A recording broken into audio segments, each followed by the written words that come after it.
Hey guys, how's it going? It's Michael from Lean Body Lifestyle, and today what I'm going to show you guys how to do is to make chocolate protein brownies. This is simple, minimum ingredients. It's only going to take about 25 minutes for these things to be done. So let's just jump right into it. So first off, what you're going to do is take some whole wheat ground up flour. Now you could make your own flour, and basically all of this is just plain rolled oats ground up. So if you don't have the flour already all ground up, you can make it yourself, but it's probably a lot easier just to go buy some whole wheat pastry flour, and you're going to take 1 cup of that.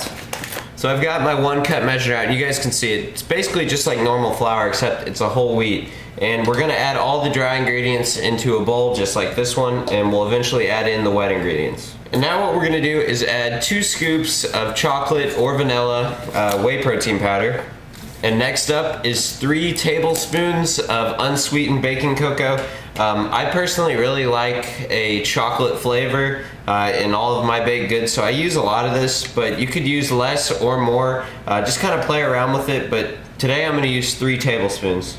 And that's really going to give it a nice chocolate flavor. And next up on the list of dry ingredients is 1/4 teaspoon of baking powder or baking soda. Either one works. It's basically just going to act as a rising agent, so about 1/4 teaspoon of baking powder. And the last dry ingredient that we're going to add today is about 1/2 cup of stevia or Splenda. Either one works. Whatever one you have is fine. And now moving on to the wet ingredients, what we're going to do is measure out 4 ounces of almond milk or skim milk, and that's 1/2 cup. And we'll just add that into the bowl. And also, if you don't want to use almond milk or skim milk, feel free to use water with this ingredient. And now what we're going to do is move on to our 4 egg whites. And if you don't know how to separate the egg white from the egg yolk, basically what you do, the easiest way is just to crack an egg into 2 shells, just like this, and then pour the yolk back and forth. And you'll kind of notice that the white part goes into the bowl and you keep the yolk in the shell.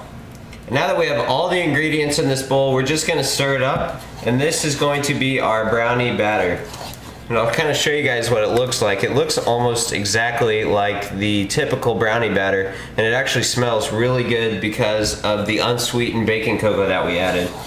So now here what I have is a baking sheet.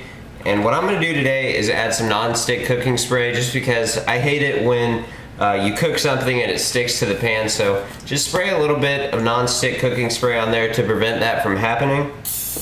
And then we're just going to take our brownie batter and pour it into that pan. So now that we have our brownies basically just laid out in this pan, and you guys can kind of see it looks almost exactly like a normal brownie.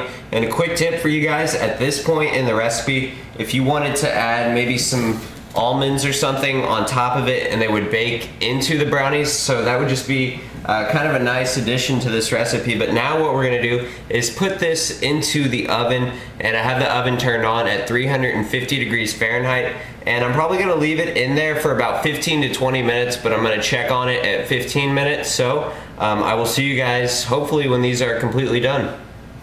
So the 15 minutes is up, and these brownies are completely done. They look good, they smell really good, and you guys can kind of get a look at what they look like. And now you could just cut these up, put them on a plate, and you're ready to enjoy them.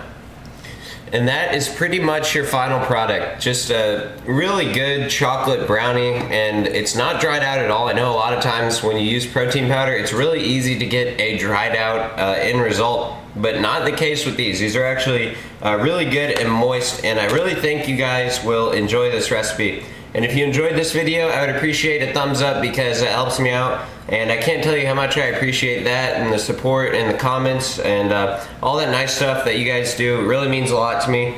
But try this one out, guys. Definitely let me know if you liked it, what you think. And if you want to stop by my Facebook, Twitter, or blog, those links will be in the description, and you can find a complete list of all of the recipes that I've ever made. But that's it for this video, guys. Thank you for watching, and I hope you have a great day. Bye.